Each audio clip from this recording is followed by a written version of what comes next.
oil in their vehicle. And they just dumped it on the ground instead of dumping it into a landfill, or taking it back to a recycle station. Because a lot of times oil changing places will take these. So what happens is the oil that you just put on your ground ended up right near your well, because you're well number 4, let's pretend. And will it end up impacting well number 5? How many of you think it'll impact well number 5? Yes, you're absolutely right. How many of you think that it's going to impact well number 6? And all of you over there see too well. Yeah, it's gonna impact. Yep, so it's gonna end up well, no, actually it won't end up impacting well number 6, and there's a reason why. I know. I can follow. Mm-hmm. It's the aquatar. Right, the clay layer, right? What do you think?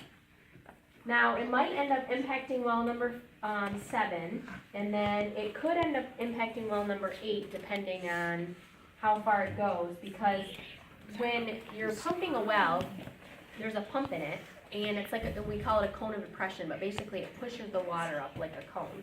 So here, if you can imagine, there's the well, and we're pumping it up like this, and so it's creating suction, and it's pulling whatever's around it, right, into it.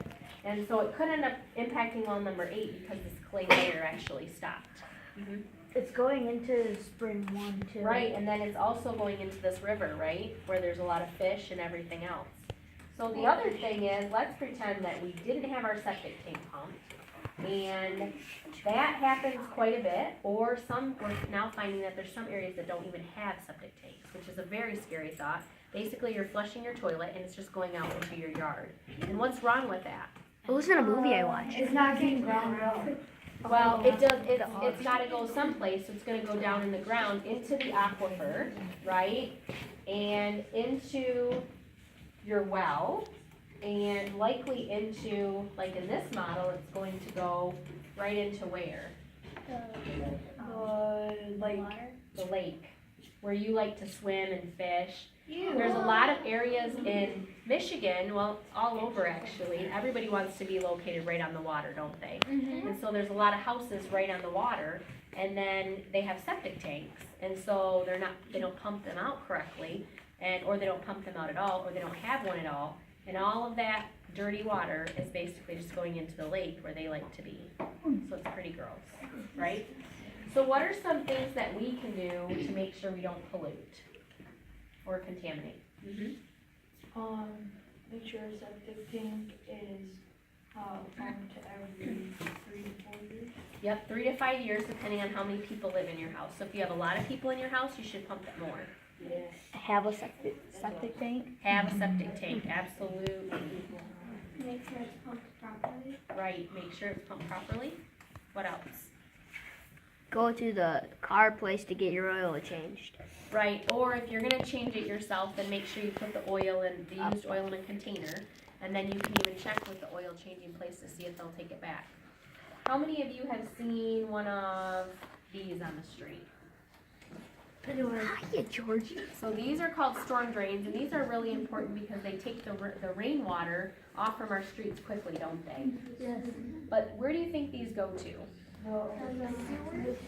So a lot of people think they go to the sewers. They actually go to the rivers, oftentimes. In really large communities, sometimes their stormwater will go into the sewer system initially, but oftentimes they carry so much water with them that they couldn't possibly hold it all.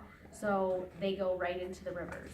So if your parents have a vehicle that's leaking something and they park it out on a street, then all that stuff will just go right into this and right down quickly into a river or a stream or a creek where there's fish and stuff. So making sure that vehicles are properly maintained is really important.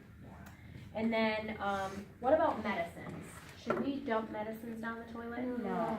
So the old way of thinking was to dump medicines down the toilet.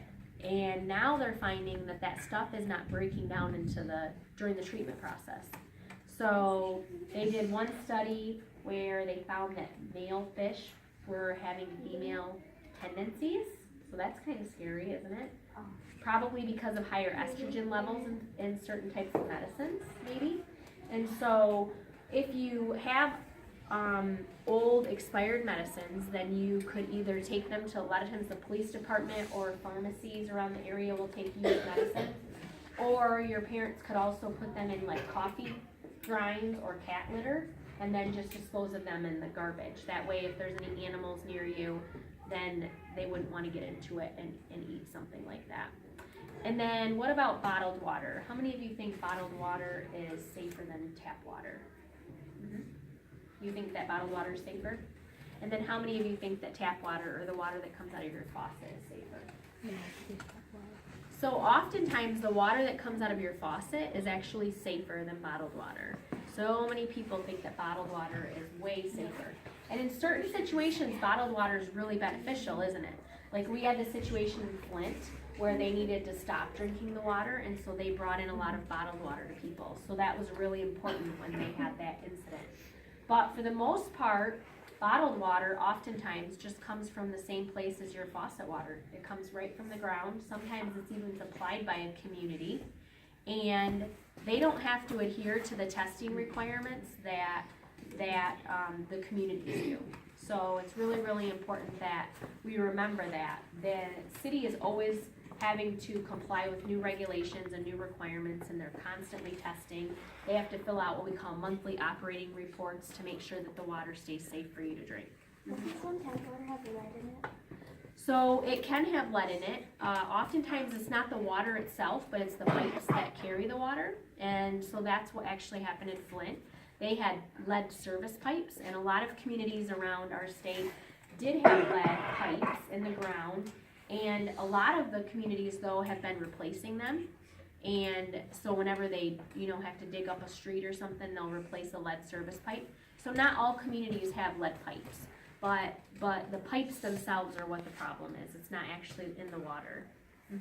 On the thing, the oil has moved all over to the side. Right, so it moved pretty quickly, didn't it? Yep. So that's the most important thing to remember, is that whatever we put on the ground is ultimately going to end up in our water. So my husband showed me this video. This guy has all this junk in his truck, and then he takes this junk and he dumps it out, drives over to a river and he dumps it out into the river.